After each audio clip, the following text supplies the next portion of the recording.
Bodla ndoda bafethu uhlelo njengoba nazi bafethu sikumukele Select Africa TV. babukele Select Africa TV igama ngokwazi ngoThobisani ngwakamthembu bathele injabulo iholo umzulu kagojela intombi yesokeni umsikazi wabezizwe zalo skiki uyadela ngoba uyibona kankani into umntwana bafethu sikhona ke la njengoba wazi ema usibona sisuke sikuphathele konke okuhle nokwakhaya eNingizimu Afrika nesifisa nje ukuthi izwe libe lihle namhlanje bafethu sinohlelo olusha noluhle noluzokwakha wena ekhaya wena ndoda lolu hlelo luthi Bodla ndoda bafowethu siyazi ukuthi izimo azihambi kahle la eNingizimu Afrika kunokubulawana kwabantu besifazane nabesilisa abantu besilisa babulala abantu besifazane abesifazane babulala abantu besilisa izinto ezenzakalayo lezo kodwa into eyenzakalayo uthola ukuthi laba besilisa abakwazi ukuthi balibike udaba noma belibikile kodwa manje udaba lwabo lunganakwa kodwa manje sithatha isinqumo sokuthi mina njengomvelazi ngisondele insizweni eyiseduzane nami sibonisana ukuthi sisakha kanjani isizwe because ekugcineni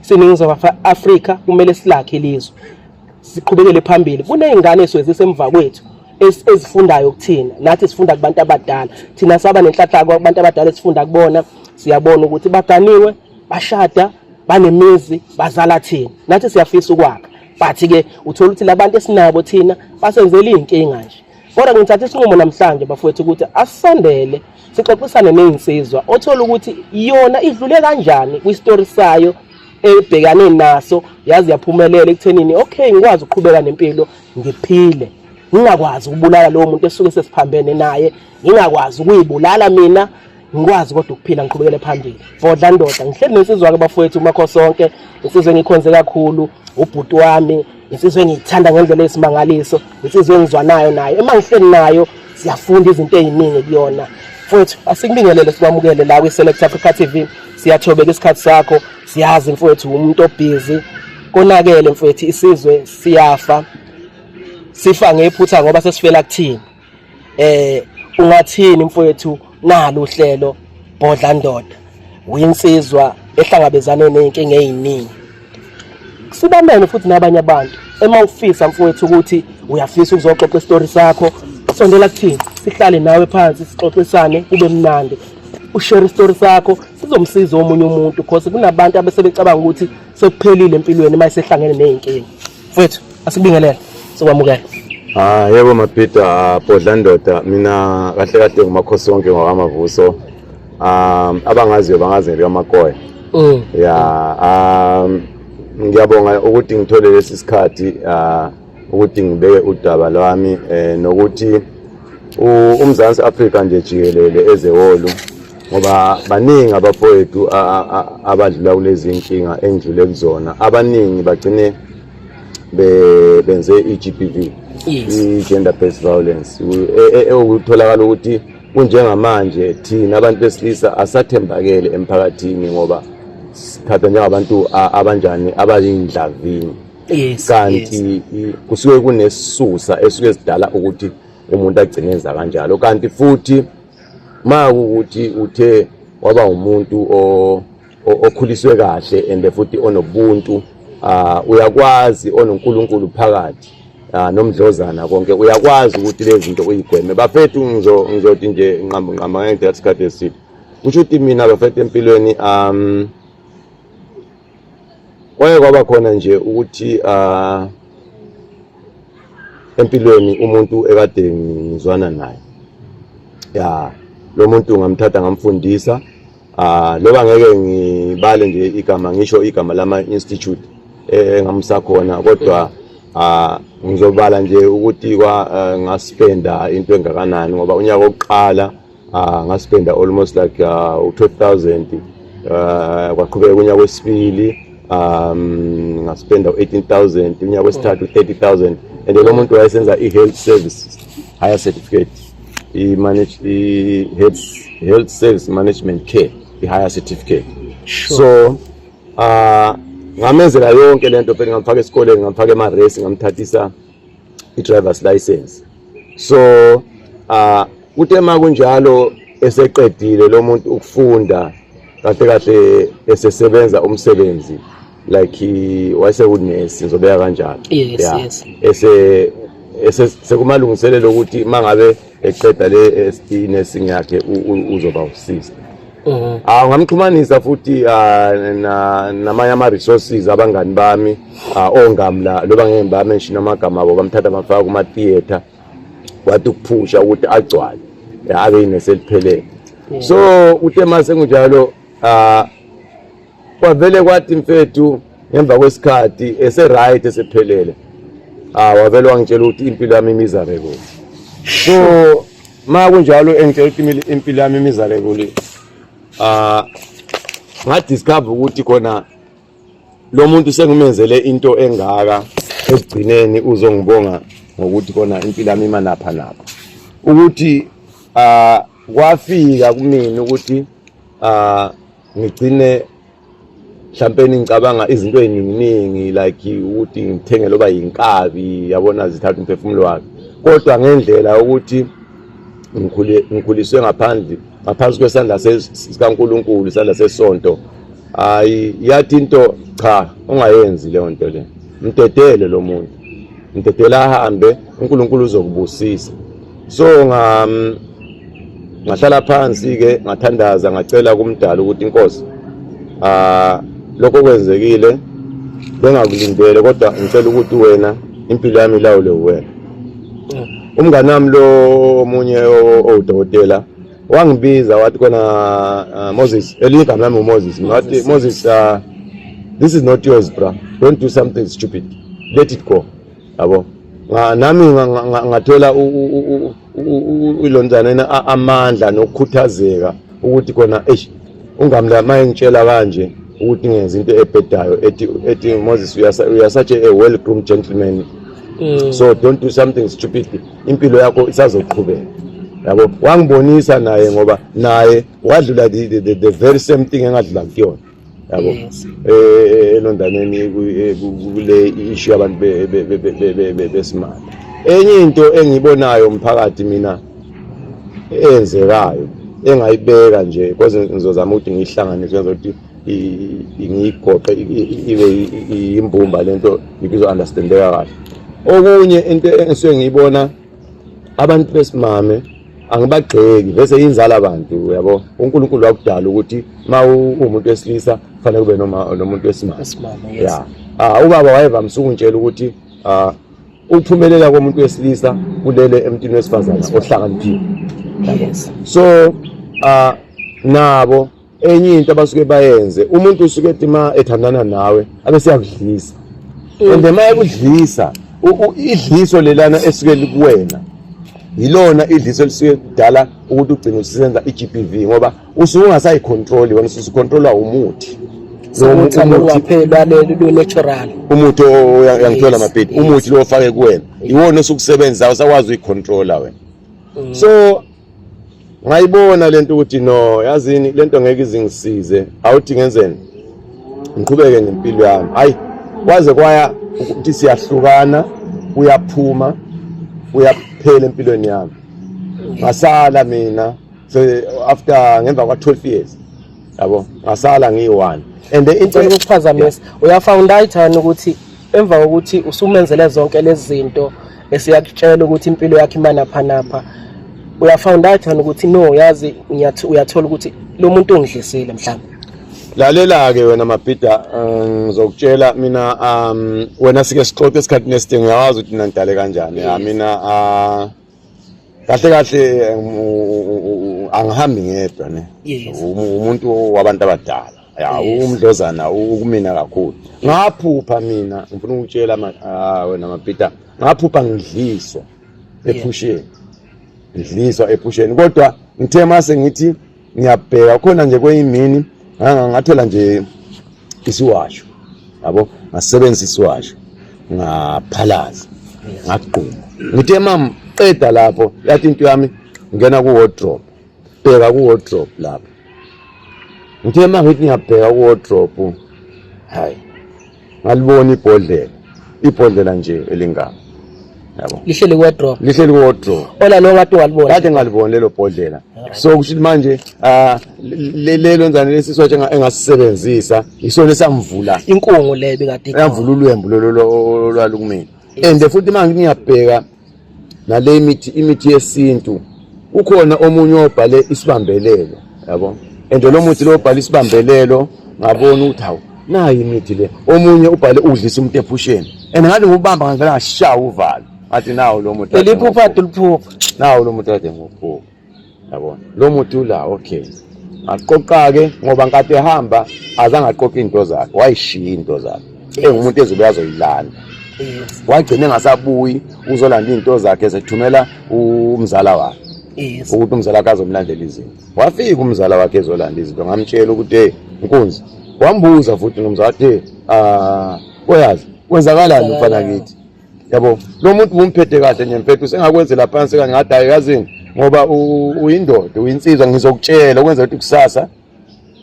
makuvelela ungethuki or futhi ungacommit suicide loba ucommit iGBV ubulala umuntu wesifazana kwenzeka kanje nayi imithi ngamkhombisa ukuthi lo muthi lo omunye ngawuthatha lo osebhodleleni ngahamba ngawuhambisa nje kwabantu wathi kuhlolakala ende ngathola ukuthi wena Mapita uthathe ubudoda bami nobakhe wokuhlanganisa wahamba wothakatha so mina ngase ngivaliwe ngihlala ebhodleleni engicontrola yena so ukuthi ngenhlanhla namadlozi akithi akamavuso yabo nabasekhaya aboma ogogo mankala yabonisa alwazi esizalo oledi bangibonisa ukuthi no yabona lento le kuzokwenza avela ayikhohlwe endlini lelo bhodlela kanti usuku mina lapho engizonjani engizoqhuma ngalo mphalaze ngalo ngcine ngibona leli bhodlela yabo so ngase ngithatha leli bhodlela ngilisemntwini walithatha umuntu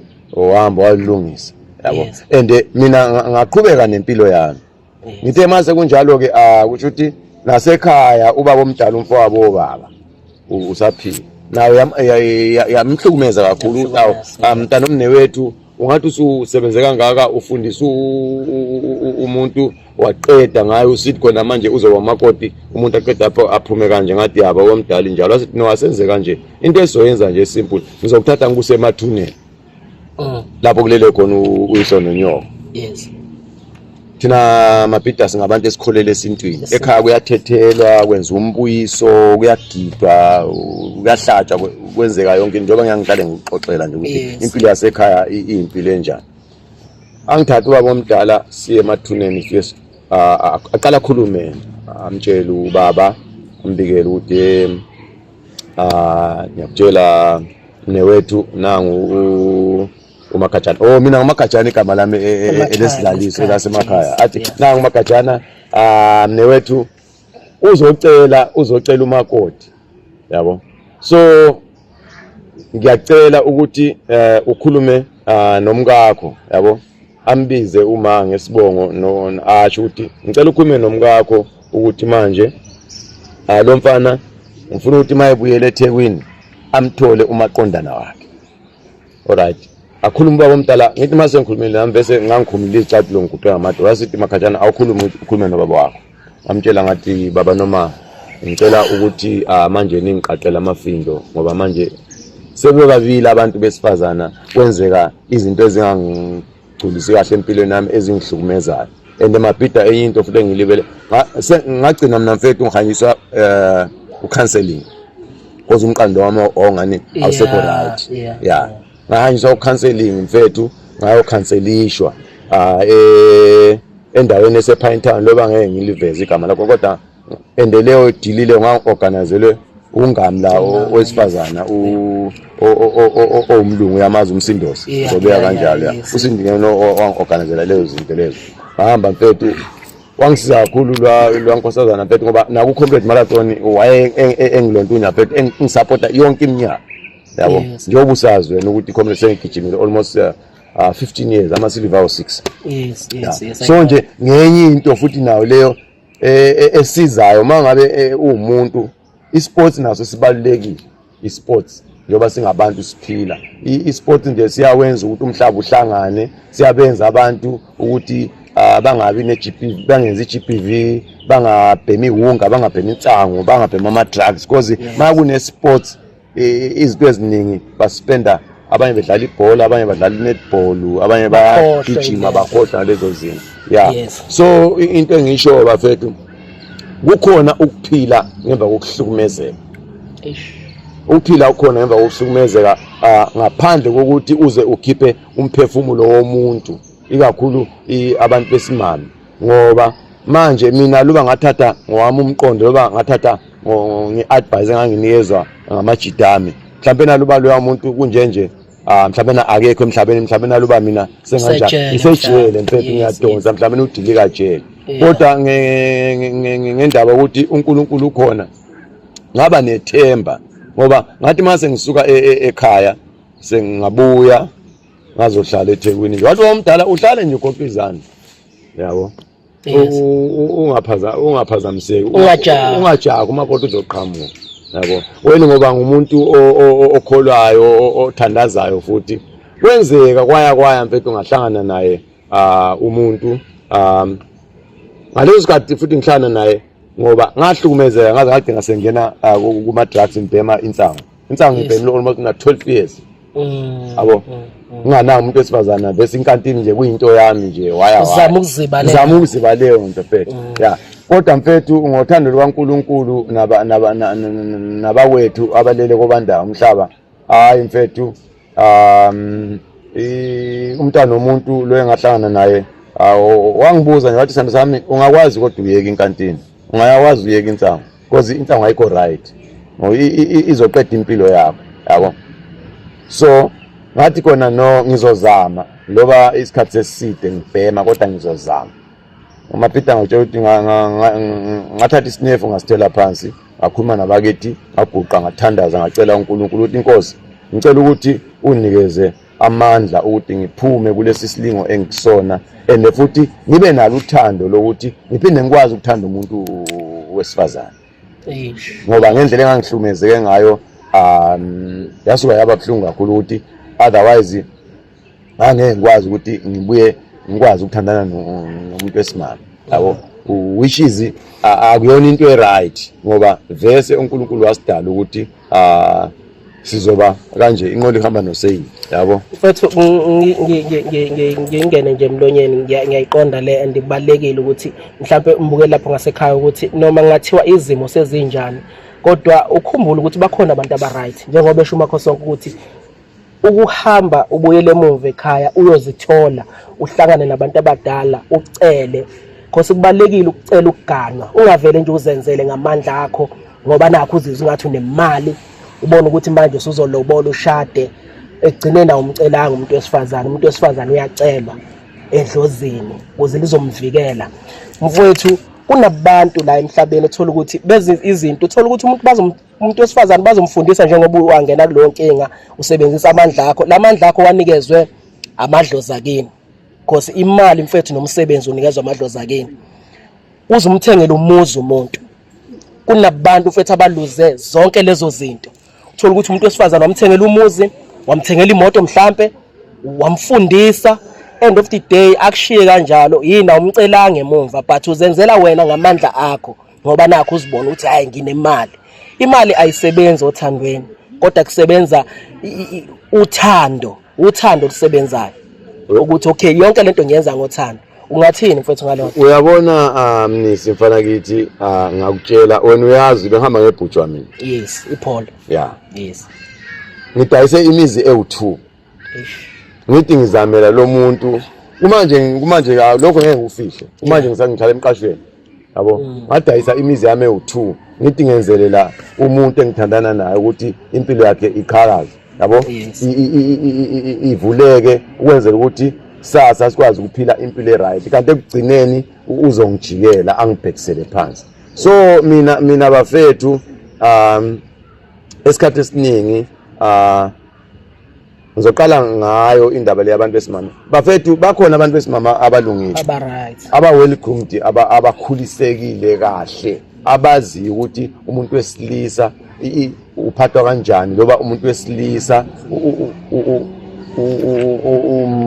uphila naye kanjani ukuthi aze akuthande nithandane yazi habe kumnandi ukuthi nithandane nomuntu wakho ngizana ukuthi hawu my love sithanda sami yabona nivuke ekuseni niyabuyisana nantambama yakufonela usemsebenzini yakufonela sami hambe kahle emsebenzini hayi baby ngihambe kahle wena uhambe kanjani uhambe kahle no sithanda sami usebenze kahle no my love usebenze kahle nawe uyabona ukhombisa uthando yabo.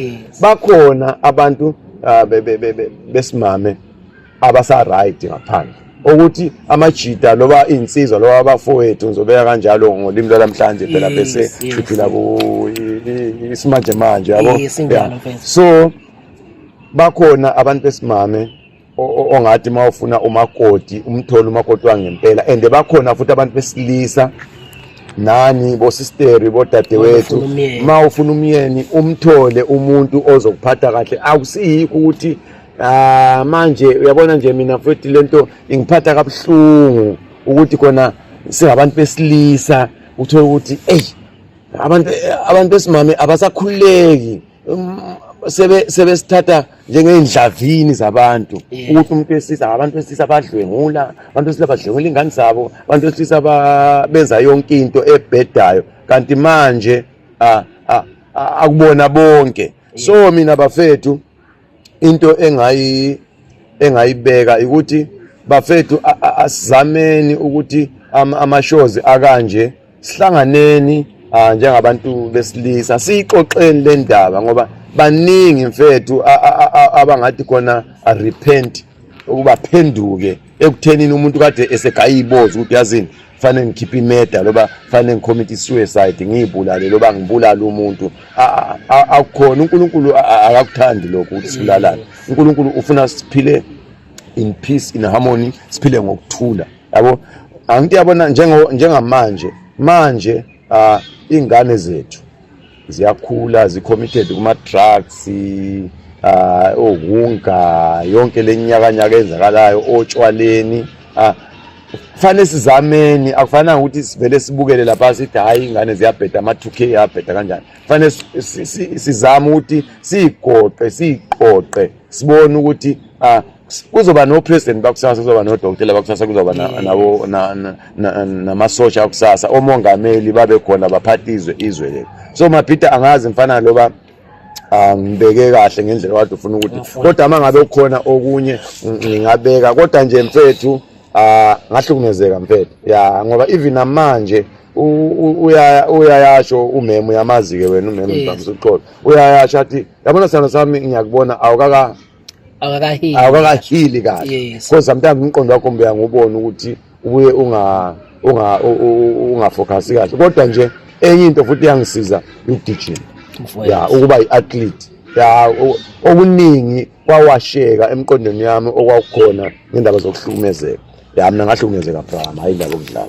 Babukeli beSelect Africa TV, singaxoxa kushona ilanga bafethu, insizwa ke bafethu le esixoxa udaba lwayo engithe asilethe eduzane. Mhlawumbe wena lapho ngasekhaya unenkinga, uyazibona ukuthi kahle kahle awunayo inkinga manje, usuyabona ukuthi akumele umulale lo muntu ocabanga umbulala, akumele umthengele inkabi lo muntu ocabanga umthengele inkabi, akumele umdlise afe lo muntu ocabanga umdlise, akumele ukuthi uzibulale wena. Uyabo, kubalekile ukuthi enza sure ukuthi khonela ekuthelini ezinye izinto bafowethu, njengoba sinilethela le show nje ukuthi bafowethu lapho ngasekhaya funda lana ke bafowethu. Ngiphethe insizwa ke ezoxoxisana nayo engicabanga ukuthi izosinikeza omunye umqondo obalekile, umfokandemande efundisiweke nayo, ihambe izifundo zabo lezi eziphezulu, ayisondele izosondela la sixoxisane nayo, isinikeze isifundise nawe lapho umukele ngasekhaya, ngoba ngenze sure ukuthi emangiqala le show angeze sure ukuthi ngisondeze insizwe ezothi insizwe mayisikhulumile njengoba khona sonke kanje, phinde kube khona insizwa futhi ezokwazi ukuthi isinikeze okungaphezulu kwakho konke lokho. Mfowethu siyathoba kakhulu isikhathi sakho, ngifuna ukudedela umfokandemande sicela usondele mfowethu eduzane nathi. Babukele njengoba bese ngishilo bafowethu ukuthi ngenza sure ukuthi asondeze insizwa ezokwazi ukuthi zisakhe ulapho ngasekhaya ufunde. Inondimande ke bafowethu manje insizwa le ndimande, ngicabanga ukuthi ibhuti omdala uluzwe lokho udaba lensizwa uMakhosonke. Siyathobeka mfowethu isikhathi sakho, uyeke yonke into mfowethu, usondele la kuthina sibancane, because sifuna ukwakha isizwe mfowethu ndemande. Sifuna ukuthi izingane ezisemva kwethu azikwazi ukufunda ekuthenini noma usenkingeni engakanani kodwa akuyona isolution ukuthi uyibulale. Akuyona isolution ukuthi ubulale umuntu, akuyona isolution ukuthi wenze izinto ezibhedayo. Uma uzwe isitory sale ndoda mfowethu sikhulu kakhulu futhi sibhlungu, because kwesisikhathi senza konke singamajita ngoba sifuna ukuthi umuntu wesifazane simenzele ukuthi ajabule ebe right, kanti ngale yena wenza izinto ezirong. Futhi angikunikeze isikhathi sakho. ukuxoxa indaba. Ngibingelele babukele emakhaya, ngibonga ithuba ukuthi ngifike ngibe la. Mhlampe into okumele si-appreciate yokuqala, ama-platform kanje for abantu besilisa emancane. Mancane kakhulu futhi niyenze kahle sikwinyanga uJune okuyinyanga yabantu besilisa la kufocuswa khona kwi-mental health kule nyanga le. So thina singamadoda we go through izinto ey'ningi and asiwatholi ama-platform esizokhuluma kuwona and asibatholi nabantu esikwazi ukukhuluma nabo. Lokhu okwenza kuze kubhilde i-anger ngaphakathi kwethu. Bese kulida ekuthenini senze izinto ey'ngekho right ngenxa yokuthi kunezinto ey'ningi ey'ngaphakathi. Uthola umuntu wesilisa usephenduka isilwane kanti hhayi ngoba eyisilwane, but lezi zinto lezi ey'valelekile nama-traumas okuthiwa ama-generational traumas akhona. Mhlawumbe-ke siqale nje siyivule kanjalo. Ya le ndoda mfowethu njengoba uyichaza nje mhlawumbe omunye umuntu ndimande kube omunye umuntu ngabe yathatha isibhamu yambulala mhlawumbe ngabe yathatha intambo yayikhona but kuba strong kwayo mfowethu ungathini kumukela ekhaya?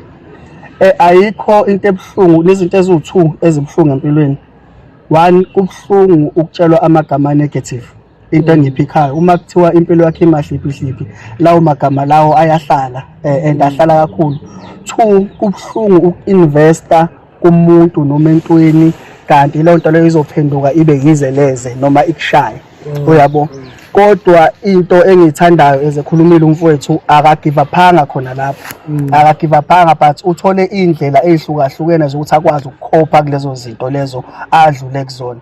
And babukele emakhaya, uma usesimeni esikanje into okumele uyazi awusilo iphutha lomunye umuntu, awusiwo amaphutha omunye umuntu, awusiso isilwane ngenxa yomuntu okwenze wrong. And kubalulekile ukuthi wena uma uzazi ukuthi ubani, uzazi ukuthi uphekephephi, izinto ozenze out of love, lezo zinto lezo kumele kwesinye isikhathi yes sekwenzekalile kodwa ake uyibuke ukuthi lento ngiyenze ngothando, ngiyenze lo muntu ngimthanda, and ekuyenzeni lo muntu ngimthanda bengiyenza ngoba mina ngithi ngifuna ukubona impilo yakhe engcono. So sekwenzakalile, angidluliseke njengamanje ngifocus ekutheni it's fine. Ilosi yakhe mina ngisengaqala phansi ngoba ibalekile nalento leyo yokuphoza. Uthena kunesikhathi la aphoza khona wabuka wayithola yena waphoza. Nkathi uphoza empilweni ila uthola khona isikhathi sokureflect. Nkathi ureflector uyayibuka ukuthi okay nansi into engishayile kuma-past ami, and uma usuyithola into ekushayile usuqala kahle ke manje uqala kwi-slate esi-clean noma uqala endaweni e-clean, usuphinde wabuyela kwi-ground yakho waqinisa i-ground yakho ufase amabhawudi, then bese uyakha futhi sewakha manje endaweni e-right. So umenshine izinto eziningi, umenshine 1 ukuthi uhambe wayo-resetha, wayithola ngokuthi azame ukuthi akhe ama-groups noma akhe abantu abazomsekela.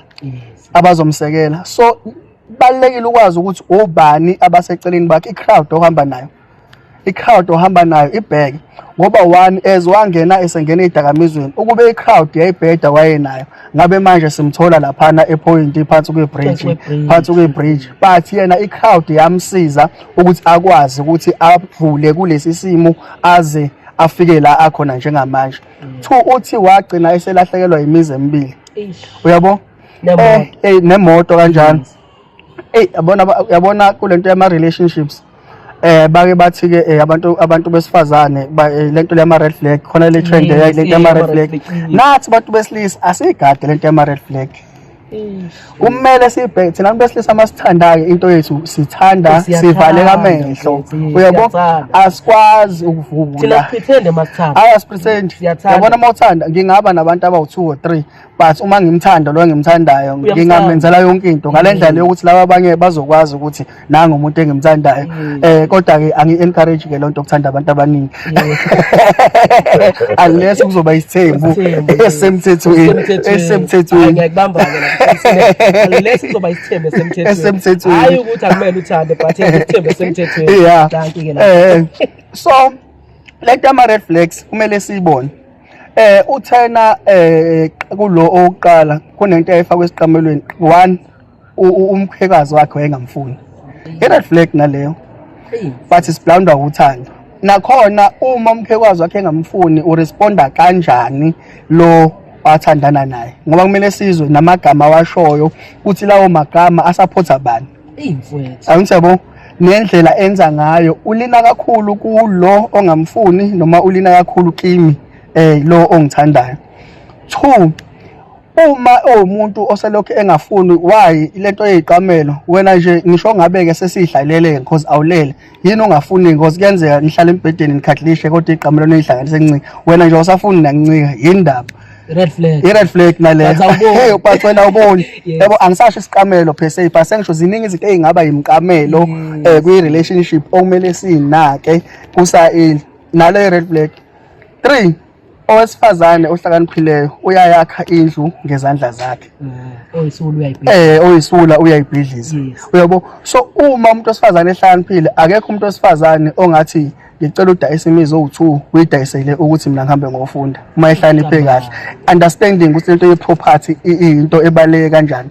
Akekho umuntu ongathi dayisa imizi owu2 udayisele uthi angingabi nalutho ukuze ngizo-investa kwena kuphela. Why ungenza option yesibili yokuthi okay ngoba sinemizi owu2 asihlaleni kodwa lo wesibili asirente ukuze sizokwazi ukuthi kube ne-income ezosiza ukuthi siphile siphinde futhi ukwazi ukukhokha lezo zinto ezimbalwa ezincane. Babumande ngixolisa ukungena emlonyeni. Into engiyifundayo kule story nanokuthi into engiyifundayo nje general empilweni.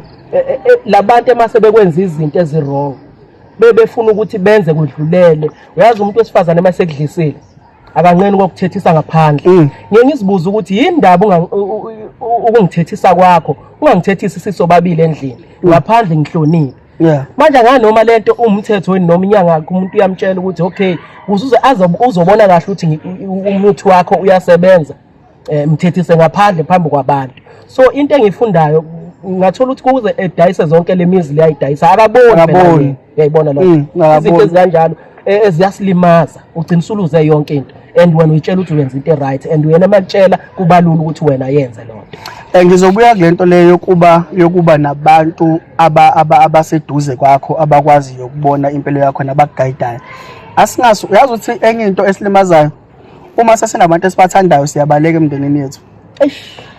Siyayishiya imndeni yethu and siyaphuma kubantu uthi uma sekubonisa uvele uthi unomona usibanibani noma lento iqale ngokuthi ngifuna ukusuka emndenini wami noma kubangani bami ngithi ufuna ukuqala impilo entsha. It's correct nalokho but unga disconnect kubantu abakuthandayo. Angeke ngikhule nawe ngihlale nawe isikhathi eside ngikunderstand kade siphila kahle bese kufika omunye umuntu wesifazane bese siphenduka izitha. Angisoze ngakubonisa kabi ngezazi zokuthi usunomuntu wesifazane so asinga disconnect. So ngibuyela kulento yokudliswa if unabantu abakanjalo yena ungcono babe khona nabazali engicabanga ukuthi babembonisa bethi hayi ngeke ndodana indlela osuwenza ngayo akusasiyo lesikwazi ngayo. So uma bekubonisa kanjalo komele kwesinye isikhathi ngoba idliso noma lisebenza but iba khona isikhathi sokucabanga obewedwa uyibona bese ngaleso sikhathi urealize uthi ke ngaleso sikhathi ake ngihambe ngibona abazali ukuthi yini la bangisiza ngayo. Enye into thina njengabantu besinto lento leyo yokudetoxa encwadini yami nginencwadi ekhuluma ngazo lezo zinto. So lento yokudetox from time to time detox ukudetoxa ke asikhulumi ngokuthi kumele mhlawumbe uphalaze noma uthenga ama laxatives nani sasikhuluma ngokudetoxa umqondo ukudetoxa umoya nokwenza ke izinto zokuthi ukuhlezi uclean ngaso sonke isikhathi uma umuntu wesintu kunezindlela nangezinto esenza ngazo zokuthi nathi si detox from time to time sihambe siyoyicleana hlezi sihlanzekile. Siyathoba kakhulu mfowethu isikhathi sakho and ngicabanga ukuthi ababukele ekhaya bazwile mfowethu and ibalekile mfowethu lento ositshela yona. Ngiyacabanga ukuthi nensizwa iyayizwa indaba ngaphandle nje kokuthi ngendimande usisitshele yonke lento. Unayo incwadi mfowethu nansi abantu ziningi lezincwadi thatha leyo phezulu babukele lensizwa inencwadi bafowethu ekhona inokuphila la kunokuphila la awusithatha usibeke mfowethu ngayo. Incwadi le i-spiritual detox. Yes. Njengoba ibhaliwe ade ngikhuluma ngayo. So le ncwadi le ikhuluma nomuntu wonke umuntu. Ayikhethi-ke ukuthi inkolo yakhe kuphi ukholwa nani ngoba la sikhuluma ngomoya. So njengoba kuthiwa spiritual detox sikhuluma ngomoya, sikhuluma ngesiqu somuntu. So kunezinto ezishayayo sisakhula nesikhula nazo. Othi uma ukhula udiscover ubone ukuthi lento le engishayile noma lento le ebengikholelwa ukuthi iyiyo kanti akusiyona. So le ncwadi ke isuke isigayida ukuthi ke ususurvive kanjani kulezo zimo lezo zokuthi bengikholelwa ilento ebengikholelwa yiyo manje akusasiyona. Sengifuna manje ke ukunderstanda izwe ke ukuthi operate kanjani. Le ncwadi isingena lapho usuqala ngoku-understand wena as umuntu, u-understand wena ukuthi ucabanga kanjani, then bese u-understand izwe ukuthi operate kanjani ngokamoya. Itholakala kanjani futhi incwadi? Iyatholakala incwadi kumina njengamanje, isatholakala kimi. Uma uyidinga uyangifollow, uyawuthola kuma social media platforms. Usabelo on demand onke, uFacebook, uLinkedIn usebenzisa kakhulu ke, bese kuba uInstagram, and then ngine website futhi. I-website yami www.sabelondemand.co.za. Ne-email ngiyatholakala kuyona, uzothi nje info@sabelondemand.co.za. Mhlawumbe mayethi umuntu ngiyafisa ukuthi mhlawumbe ngimfonele ukuze ezoxhumana naye ngikwazi ukuyilanda incwadi. Nakhona uyangifonela noma ungithole ku WhatsApp u-064 53 53 544. Ngizoyiphinda 064 53 53 544. Sizasho-ke babukela ukuthi siyayibhala lapha ezathu uzokwazi ukumthola, uthole yonke into. Makhosoke mfowethu sesivala sekhulumela uNdemande, ungathini mfowethu? Ya mina Mapita mfana kithi ngingathi nje kubafethu, ya bafethu singabazondi odadewethu, singabazondi abantu esimame. Basuke bezama nabo mfethu ukuthi umuntu nawe uyayizamela ukuthi ubabanga ngibalekele kanti usefake kakhulu mfethu. Awazi ukuthi ungizame yini, ungangilindi ngikushade qala umuntu uyangiqinisa nje ngishadile. Sefake kakhulu mfethu ya. And futhi bafethu ukuphumelela komuntu wesilisa kulele emntwini wesimame ohlakaniphile. Odadewethu nibahloniphe abakhwenyana benu, nibahloniphe, umuntu azizwe esekhaya. Athi nama ebuya emsebenzini umbuzo ukuthi awusana sami usula kubela njani namhlanje, usebenze kanjani yami. Ungambekela namanzi nje ukuthi kumthoba inyawo lezi phela akhululeke ukuthi kummasaja, ya ukuthi kummasaja kahle na ezwe ukuthi ngisekhaya athi feel at home. Ya okunye bafethu nje ngiyabonga ukuthi ngitholele lithuba ngoba bafethu mina lento le ya kahle kahle njengoba uNzimande kade esho ukuthi kuyasiza ukuthi kube nabantu abawukakile aba-surroundings, abantu abamatured futhi mfethu abantu abacabanga positive hayi negative. Yabona nje mfethu lokho kona ngizokubeka, and ikhona ingami lami lapha nabantu uDr Makhiweni sesenagastini. Hayi mfana inkunzi. Ya ingwenya lana mfana ungami la kodwa uthi ukhule edlala ujuluka iJohn Clegg. So sibizana ngomfowethu and mfethu ngathola ukuthi yabona mangayo Mapita kahle uneplaza, bahamba beplazini bayobulala impala, inyala, intibane. Yabona mfethu uyasika uphisa athi idla mfethu ngidle nami, yabo. Ya ngikhumbula kwenye imini sasikambile siye emncabeni kaba wakhe sine memo, wasika iphiza wathi ekhombisa imemo ukuthi yazini ukuthi nasiphila kanjani noma koya. Ya so mfethu beside i-race yokuthi mhlawumbe ngabomdabo loba ongamla loba ngezinye inhlobo, singaphila mfethu. I-Africa inendima eningi zabantu, so mina nje into engifisa ukuthi bafethu asiphile ngokuzwana. Ya siphile ngokuzwana, phele yonke lento okubandlula nakuphele indaba yama-drugs. Sakhaneni Peters mangabe kunenye mhlawumbe ulwazi onalo loba uNzimande enalo ulwazi analo, siluhlanganise singavula something singakha isizwe bafethu ngokuswana yabo ngokuzwisana. So mina Mapita ngiyabonga mfana kithi ya loba nje ngingasasiqedanga le story soba siqedelele kuziningi kuningi mfethu ya babukele beSelect Africa TV bafethu bese xoxa kushonilanga senze sure bafethu ukuthi asinilethele nawe khona lapho ngasekhaya ngilokho emphasize ukuthi uma ukhona ngasekhaya uzosibhalela bafethu usifonele mhlambe uzokwazi ukushiya inombolo zethu sikwazi ukushiya email yethu nikwazi ukusithinta ukuthi wena ufuna ukukhuluma nami sixoxe indaba yakho wasinda kanjani wenza kanjani ukuthi ungambulali wenza kanjani ukuthi ungazibulali wenze kanjani ukuthi kuze kuzosizakala nabanye abantu nginayo inhlezi zobahleze nginayo indimande sikwazi ukuthi emase sixoxelele indaba yakho emase siyakwazi ukuyiplastela ibe fresh kube mnandi. iSelect Africa TV ndimande asivale bhuti omkhulu. Engakusho kuwembukele emakhaya mhlambe nawe uma udlule esimene esikanje mhlambe unembuzo eminingi uyayibuza ukuthi kwenzakale kanjani lokho kumina mhlambe angifanelekile yini ukujabula angifanelekile yini mhlambe nami ukuthola umuntu engingaba naye engizophila naye cha ufanelekile you are enough and ufanelekile and nawe kuzofika isikhathi sakho sokuthi ujabule so ungagive up empilweni enza sure ukuthi izimo kanje uthola indlela yokudila nazo and zikhona igungu ongakwazi ukuyivakashela ushilo umfowethu wathi uhambe ngisho ama counseling so kubalekile ukuthi uthola ama groups nama surroundings uwahambe nama counseling endaweni ehlukahlukene la ozothola khona usizo. Siyabonga. iSelect Africa TV bafethu niyasilandela inkundla zokuxhumana bafethu iSelect Africa TV uya subscribe Select Africa TV uya like uya comment ku Facebook uya share bafethu lenkulumo uzizofinyelela nakabanye bakwazi ukuphila ngoba senzela ukuthi nikwazi ukuphila bafethu naba baphilile basazophila nawe usazokwazi ukuphila umthole umuntu omthandayo bakhona abantu abathandanayo mfethu uma khumalo umtshele ukuthi ngithe akunakekela akuthande yabona angiyawuza ngithi umashoba